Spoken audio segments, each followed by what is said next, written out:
Hello again from Fired Up. I'm your host for the show, Bob Irwin, broadcasting from Rigel Studios here in Las Vegas, Nevada. This show is about guns, related politics, and self-defense issues. Fired Up is on my website, Fired Up with Bob Irwin, as well as the American Guns and Glory Network, YouTube, and numerous other media. If your local internet provider doesn't carry Fired Up, ask him to do just that. A new show is posted every Thursday around 5 p.m. Pacific Time, and our audio is rebroadcast for radio listeners on Saturdays at noon on the Nevada Talk Network. You can find their stations at KELY1230.com, and that'll tell you which, they're all on at the same time, simulcast throughout the state. That'll tell you where to tune in to get the show. If you have questions or comments, you can send me an email to bob@firedupmail.com or leave a message on my office recorder, which is 702-257-1060. If you would like a call back, please leave your contact number.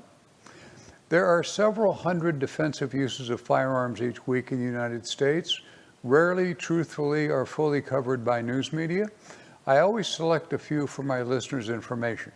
Most are good shootings, some not so good, but all are educational for those of you that keep a defensive firearm at home or carry one out in public. Understand that individual incidents are generally adjudicated under local law, so the advice given here may not apply in the area where you live. Advice from a local, gun-knowledgeable defense attorney is always recommended. Stories are often also paraphrased by translation from police jargon, lawyer speak, and regional dialects into standard American English. And the incidents are as reported, with the names of the participants deleted. The names of the cops, the lawyers, and the media are generally used. First up, as I have been doing the last several shows, a gun law update. United States Senator Dianne Feinstein, the author and architect of the original 1994 assault weapons ban, has announced she will introduce a new federal ban. In a press release, the senator was quoted as saying, I look forward to working with my Senate colleagues to pass this bill and other reforms, including assault weapon ban that I plan to introduce in the coming weeks. Since her previous assault rifle ban ended when she tried numerous times she has since tried numerous times, I can say that, to resurrect the same legislation. Her new bill, which I'm sure will be more expensive, will be introduced shortly in our Democratic-controlled Congress. It's no surprise that this announcement comes just days after gun registry bills were reintroduced in the House and Senate. The Biden-Harris administration is planning for a full-scale confiscation. Media sources report they're even planning to hire hundreds of additional ATF agents to do that. Congressional Democrats have already used reconciliation to bypass actual voting in order to, in a clear violation of congressional rules and procedures. They are at the moment voiding the filibuster rules to cut off any pro-gun opposition. Gun owners can stop this by actively supporting conservative candidates for all levels of government, donate to and volunteer to help get out the vote. President Biden signs more and more executive orders every day designed to take away lawfully owned firearms from veterans or senior citizens. Under Dianne Feinstein's soon-to-be-introduced bill, anyone considered a threat to themselves or others by family members or responding law enforcement officers will have no way to defend themselves from any violent intruders. On the death certificate, there are spaces to list an immediate cause of death. It may be gunshot, choking, poisoning, or any of dozens of other things. Soon, coroners across America will have a new cause of death to write on their reports: death by executive order. I wish that joke wasn't really likely. We're going to break here for a commercial about my book available on Amazon Kindle. I'll be right back.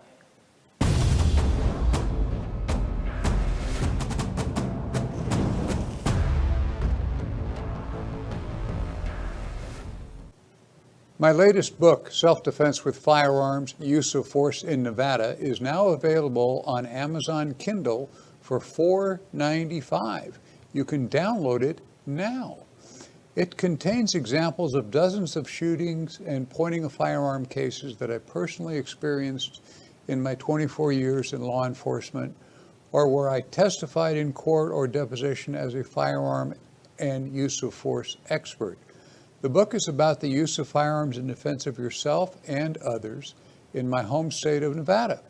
I have appeared as an expert witness in Nevada courts dozens of times, and that experience has shown me the necessity of putting pen to paper once again. Nevada state law as printed can be misleading to those of you who read it, as it is written in legal jargon, what I usually call lawyer speak. These statutes are also bent or even broken by the courts in their everyday decisions that we generally call case law. Those are rulings that say this or that statute does not apply in a particular incident and similar cases. That causes the law you are depending on when you make a decision to use your firearm only partially or not apply at all to your actions. Relevant Nevada statute numbers are included here and there, so readers may look up current wording on the Nevada State website. Teaching firearms in 28 law enforcement academies, including cadets from 26 different Nevada agencies, personally instructing over 30,000 concealed firearm permit students and 20,000 private security officers, I've discovered a lot of commonalities in deadly force incidents. Less than 100 pages, this book offers advice that can save lives and costs of expensive defense lawyers to reduce your losses in the inevitable civil lawsuits that follow these incidents. Get a copy, learn how to avoid, prepare for, and react to life-threatening situations.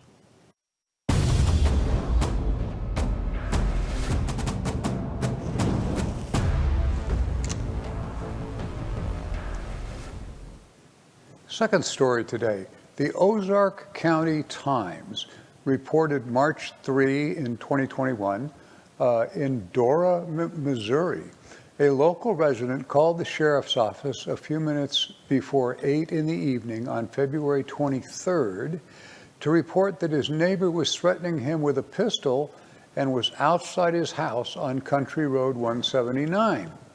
3 Missouri State Highway Patrol, the local county sheriff's office troopers, and officers from the Ozark, that was the local police troopers, and officers from the Ozark County Sheriff's Department responded along with the Dora Volunteer Fire Department first responders. Ozark County Ambulance and Air Evac were also called to the scene. After the helicopter landed, a mid-50s suspect reportedly refused the air transport and was instead taken by ambulance to Ozark's Healthcare in West Plains. A local resident told the sheriff that the suspect came onto the property and fired a weapon through the window of his house. The local resident returned fire, shooting back out the window with a .22 rifle, apparently hitting this mid-50s suspect in the hand. Ozark County Sheriff Cass Martin stated that he observed 2 bullet holes in the windows of the residence. The first round entered through the living room window located in the north center of the residence. The second round that was shot by the suspect exited through the window and was located on the northwest side. Sheriff Martin said that when he found the suspect on the right side pocket of his blue jeans was bloodstained. He then saw he also had a single gunshot wound to his right hand. The mid-50s suspect is being held in Ozark County Jail without bond and has been charged with a Class B felony of unlawful use of a weapon by discharging a firearm at an habitable structure, and the unclassified felony of armed criminal action. The Class B felony carries a sentence of 5 to 15 years in prison, and the unclassified felony carries a sentence of 3 to 15 years in prison. He appeared before Associate Judge Raymond Gross February 25 and was arraigned on the charges. He was informed of his right to a lawyer and his right to remain silent. He was also told about Missouri Public Defender Services. The next hearing is set for mid-March, another week or so, I think. Sheriff Martin concluded in the report that he believes the defendant poses a danger to the crime victim and the public due to discharging a firearm into a residence in aggression while under the influence of intoxicants. The records show the defendant had a prior history of driving while intoxicated back in 2012. Comments here. Apparently, a belligerent drunk just decided to shoot up a local house. The resident happened to be armed, which probably saved his life. Nearly every nearby law enforcement, fire department, and volunteer group responded. If this was a scene of a movie script, nobody would believe it. This from the same publication. Another recent story started. A warrant without bond has been issued for the arrest of a local man in connection with a Sunday, February 8 incident in which he is alleged to have discharged a 12-gauge shotgun while intoxicated and swung the firearm in a threatening manner with injuring his wife by punching her in the head. I ran across this publication. Everybody listening should all subscribe to the Ozark County Times. It is really an entertaining publication. There were stories on there, I'd love to repeat all of them, but have nothing to do with guns, but it's an incredible read. So subscribe. We're going to break here for a word from some of our friends and associates. I'll be back in just about a minute.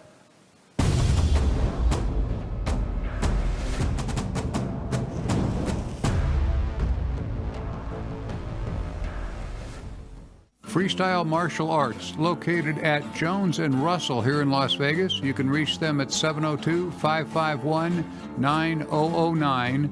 That's 702-551-9009. CCS Gunsmithing.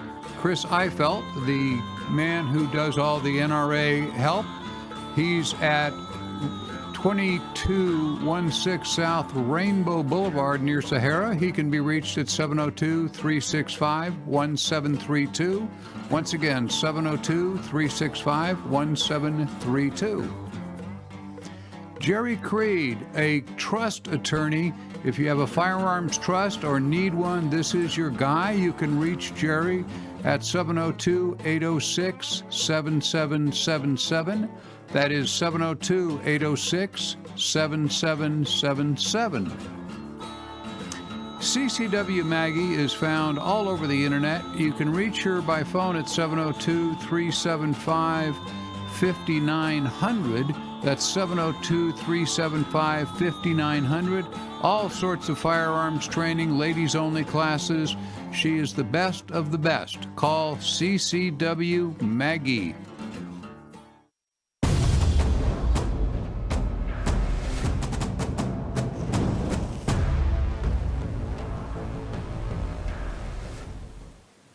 And here we are again. Third story, this comes from WBTV3, CBS, reports March 5, 2021 in Chesterfield County, South Carolina. A suspect was shot and a homeowner was shot after masked men invaded a home on Friday morning. The incident happened at a house off of Highway 207. The homeowner then got into a fight with the other masked man before the homeowner's son came out with a shotgun and shot the man who was fighting with his father. There were two guys entered that were wearing masks. The masked man who fired the first shot apparently fled the home and into a waiting white compact car and headed in the direction of North Carolina. The masked man who was shot, later identified as a 17-year-old male, was flown to a hospital in Charlotte with life-threatening injuries. That 17-year-old male suspect died from those injuries. While investigating, the Union County Sheriff's Office helped search for the white car. They detained a 21-year-old who will be charged with burglary in the first degree, 2 counts of attempted murder, and possession of a weapon during a violent crime. The third suspect, identified as a 23-year-old, will face the same charges when deputies find him. Deputies say that the 23-year-old tried to rob the same house back in December of 2020, and he was out on bond for that incident at the time of this crime. He's out on bail for breaking into this house while he breaks into it again.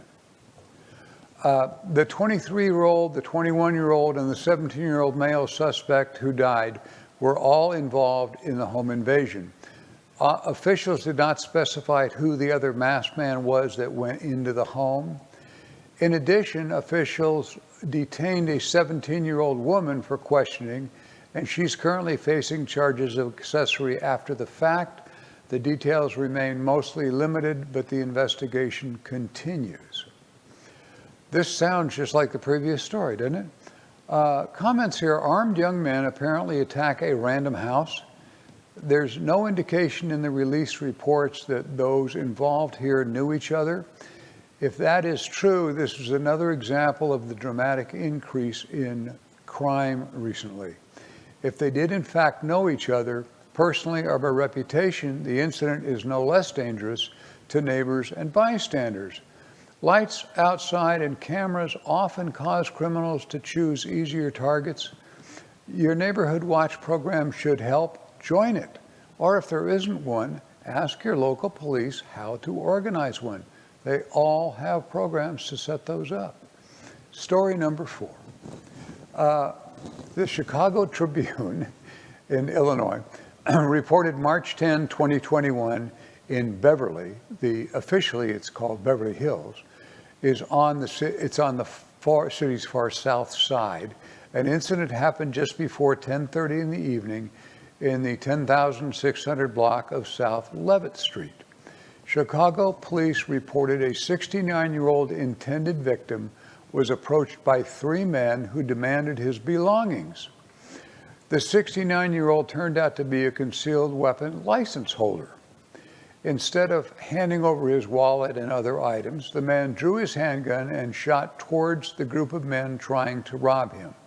One of the attackers was hit in the knee. When the 69-year-old shot at the 3 would-be robbers, they ran back to a red Ford Fusion and drove away.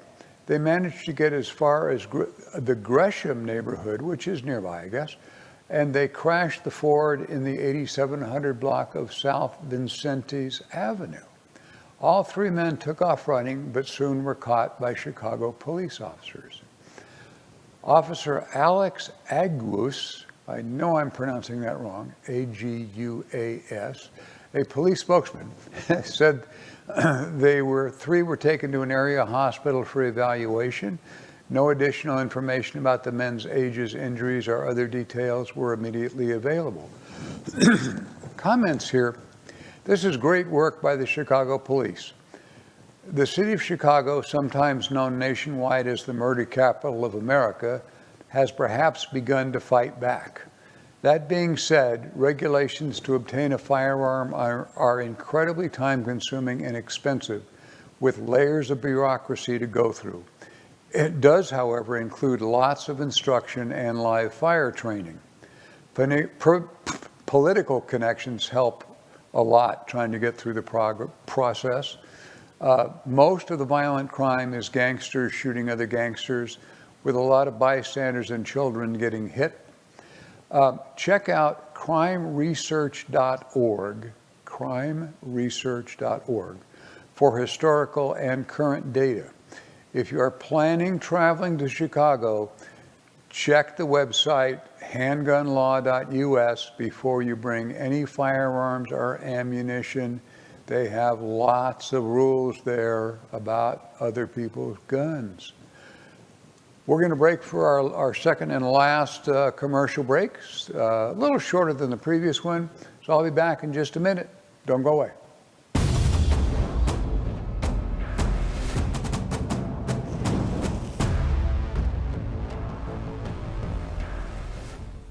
Attorney Donald J. Green, a common guest of mine on Fired Up. He can be reached at 702-409-8239.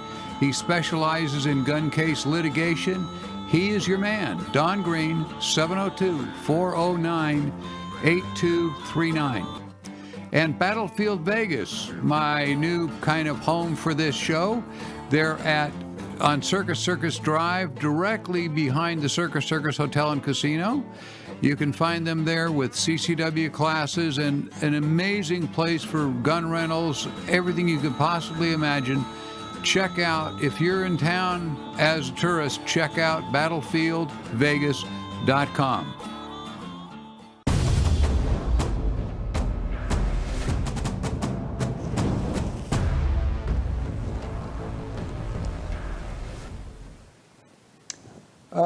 Story number 5, WSB TV2, it's ABC affiliate, reports March 9, 2021 in Atlanta, Georgia.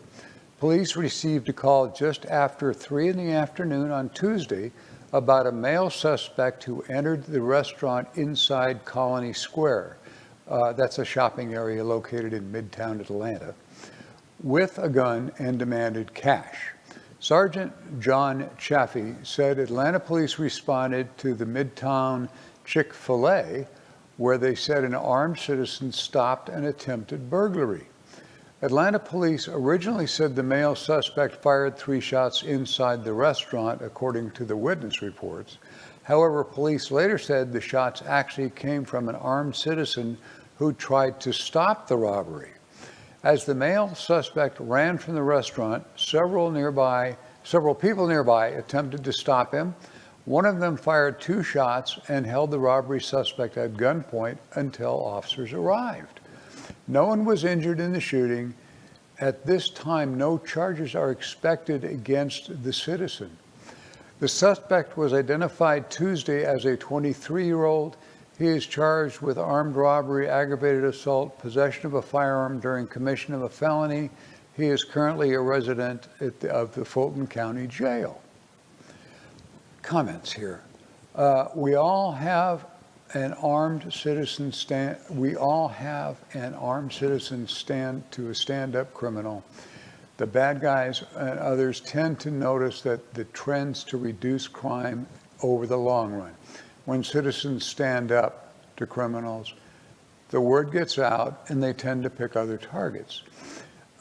Again, you can check out crimeresearch.org for the trending data on how these crimes are deterred by armed citizens.